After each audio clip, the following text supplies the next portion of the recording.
نبی پاک صلی اللہ علیہ وآلہ وسلم نے فرمایا کہ ایک دن اللہ تعالیٰ نے فرشتے کو بھیجا کہ یہ جو گنجا بیٹھا ہوا ہے، جو یہ روتا رہتا ہے، تو اس کی جا کے فریاد سن کے آؤ۔ تو وہ فرشتہ نیچے سننے آیا تو اس نے پوچھا کہ تم کیوں رو رہے ہو، تمہیں کیا چاہیے؟ تو وہ کہنے لگا کہ ایک تو مجھے بال چاہیے، کہ اس کے سر پہ بال نہیں تھے، تو کہا ایک تو مجھے بال چاہیے اور تھوڑا مال بھی چاہیے کہ میں بے حال ہوں۔ تو وہ کہنے لگا اچھا، اس نے سر پہ ہاتھ پھیرا، اس کے بال بھی آ گئے اور اس کو بکریاں بھی مل گئیں اور بس جی وہ ہو گیا مالا مال۔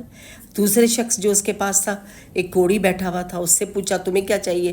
وہ کہنے لگا میں ایسے کوڑی ہوں، مجھے صحت بھی چاہیے اور تھوڑا مال بھی چاہیے۔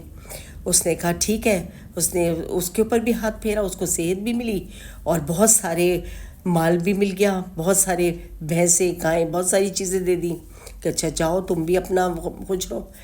پھر ایک دن ایک اندھا ملا، وہ بیٹھا ہوا رو رہا تھا، تو اس نے کہا کہ تمہیں کیا چاہیے؟ کہنے لگا میری آنکھیں ہی نہیں ہیں، نہ میرے پاس کچھ کھانے کو ہے نہ کچھ پہننے کو ہے، میں بے حال بیٹھا ہوں، تو میرے پاس آنکھیں نہیں ہیں۔ تو کہنے لگا آنکھیں چاہیے؟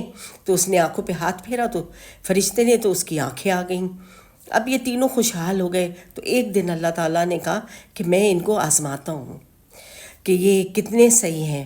تو آپ دیکھیں جب اللہ تعالیٰ سونا بھی آزمائش سے گزرتا ہے نا، پہلے تو اللہ نے سونے جیسا ان کو بنا دیا، پھر ان کی آزمائش کا وقت آ گیا۔ اب وہ گنجے سے جا کے کہا کہ بھئی ایک دن فرشتے کو بھیجا کہ اب تم یہ معلومات لے کے آؤ۔ فرشتہ اس کے پاس جاتا ہے اور جا کے کہتا ہے کہ میں بہت غریب ہوں اور میرے پاس کچھ نہیں ہے، مجھے کچھ تھوڑا بہت دے دو۔ تو وہ کہنے لگا کہ نہیں، میں تو خود بہت پریشان ہوں، میرے حالات خراب ہیں اور میں کچھ دے نہیں سکتا، اور میرے تو بہت ہی برے حالات ہیں اور میں اپنا گزر بسر مشکل سے کرتا ہوں، میں تم کو کہاں سے دے دوں؟ تو وہ کہتے ہیں کہ تم تو بہت غریب تھے، تمہارے تو سر پہ بال نہیں تھے اور تم تو گنجے تھے اور تمہارے پاس کھانے کو نہیں تھا، پھر تمہیں اللہ نے کہہ دیا۔ وہ کہنے کا یہ کس نے بولا ہے کہ یہ نہیں تھا؟ میں تو ہمیشہ سے، میرے باغات ہیں اور میرا یہ ہے۔ وہ اپنی ایسے بڑے مارنے لگتا ہے کہ میں بڑا کوئی امیر آدمی تھا، میرے پاس تو سب کچھ ہے۔ تو وہ کہتا ہے جا جب مجھے دینے سے ککھ ہو جائے نہیں رہے گا تو جا، اللہ تیرا ککھ نہ رکھے۔ فرشتہ یہ اس کو کہہ دیتا ہے اور دیکھتے ہی اس کے سارے کھیت کھلیان سب جل جاتے ہیں اور وہ واپس اسی حالت میں آ جاتا ہے۔ آگے وہ کوڑی کے پاس جاتا ہے تو کوڑی سے فرشتہ کہتا ہے کہ مجھے کچھ دے دو، میں بہت مسافر ہوں، میں بھوکا ہوں اور میرے پاس کچھ رہنے کا آسرا بھی نہیں ہے، یہ وہ مجھے بہت دور جانا ہے، تو مجھے اپنی کوئی بھی چیز دے دو، ایک گائے دے دو تو میں کچھ اس کو لے کے چلا جاؤں۔ تو وہ کہتا ہے کہ نہیں بھائی میں تو کچھ نہیں دے سکتا، میرے پہ تو بہت قرضے ہیں اور بڑا ٹیکس ہے میرے اوپر اور بہت میں مجبور ہوں اور میں تو کچھ بھی نہیں دے سکتا۔ اس نے پھر اس کو یاد دلایا کہ تم کتنے بیمار تھے اور پریشان تھے اور تمہارے پاس کچھ بھی نہیں تھا، تمہیں ایسا اللہ نے دیا ہے سب کچھ اور تم پھر بھی اللہ کے بندے کی مدد نہیں کر رہے۔ وہ کہتا ہے کس نے بولا ہے؟ میرے تو نانا دادا سب ہم لوگ تو جدی پشتی رئیس ہیں، ہمارے پاس کس چیز کی کمی تھی؟ ہم تو یوں تھے، ہم تو یہ تھے، ہمارے تو محلات ہیں، ہمارے تو اتنے بڑی بڑی فیکٹریاں ہیں کاموں کی اور ہم تو بہت مشہور لوگ ہیں، تم کہاں سے آ گئے؟ چلو جاؤ یہاں سے دفع ہو۔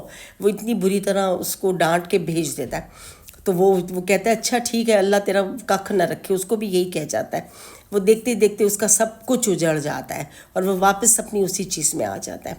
اب آگے تیسرے کی باری آتی ہے، جب تیسرے کے پاس اللہ تعالیٰ اس کو بھیجتے ہیں تو وہ اندھا شخص ہوتا ہے جس کو اللہ نے اتنا نوازا ہوا ہوتا ہے، وہ جا کے کہتا ہے کہ مجھے فرشتہ کہتا ہے کہ میں مسافر ہوں، میں تھکا ہوا ہوں، آپ میری مدد کر دو اور مجھے بہت دور شہر جانا ہے، تو مجھے ایک اونٹ بھی دے دو۔ وہ کہنے لگا اچھا چلو لے لو، ایک اونٹ لے لو تم اور کھانا بھی کھا لو اور یہ بھی کر لو۔ وہ اتنا خوش ہوتا ہے اور کہتا ہے واہ بھائی تم تو بڑے دل والے ہو، تم نے بڑا میرے ساتھ یہ کیا ہے۔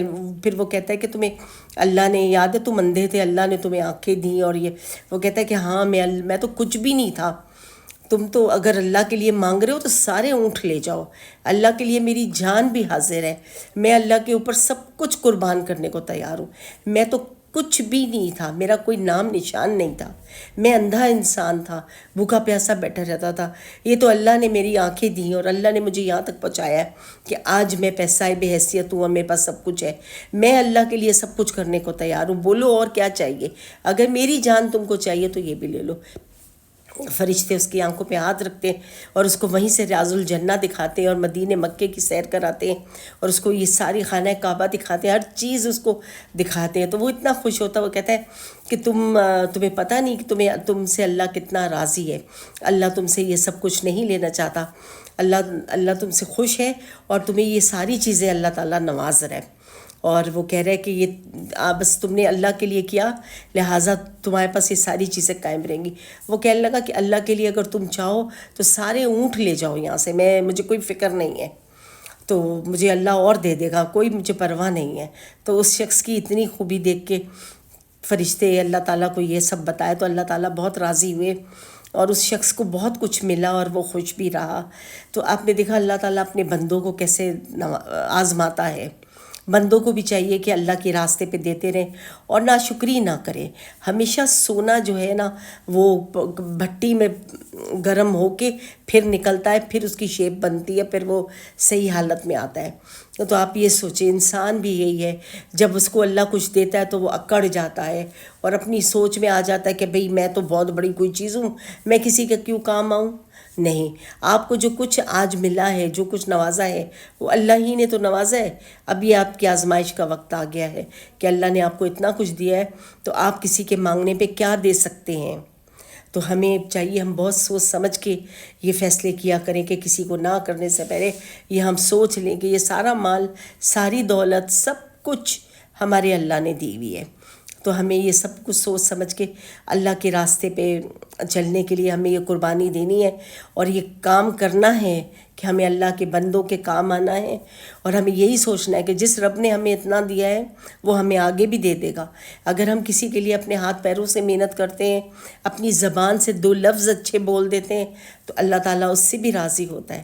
تو ہمیشہ اللہ کا دین، اللہ کا نام پھیلائیں، اللہ کا نام پھیلائیں، جو ہمارے پیارے نبی صلی اللہ علیہ وسلم نے کیا ہے کہ انہوں نے آج تک وہ امتی امتی کے لیے روتے رہے، انہوں نے اپنے آخری زندگی کے دور میں بھی امتی امتی کرتے رہے، اللہ تعالیٰ نے ان کی دعائیں سنی ہیں امتیوں کے لیے، تو ہم ان کے امتی ہیں، ہمارا فرض ہے کہ ہم اللہ کا نام روشن کریں اور اپنے پیارے نبی صلی اللہ علیہ وسلم کو آخر میں ہم یہ ان کو خوشی دیں کہ ان کے امتی ان کے راستے پہ چلتے رہے اور ان کے لیے ان کی شفاعت ہمیں ملے، ہم ان کے راستے چلے، ہمیں ان کی شفاعت ملے، اور ہم ہر وقت درود اور سلام پڑھتے رہیں۔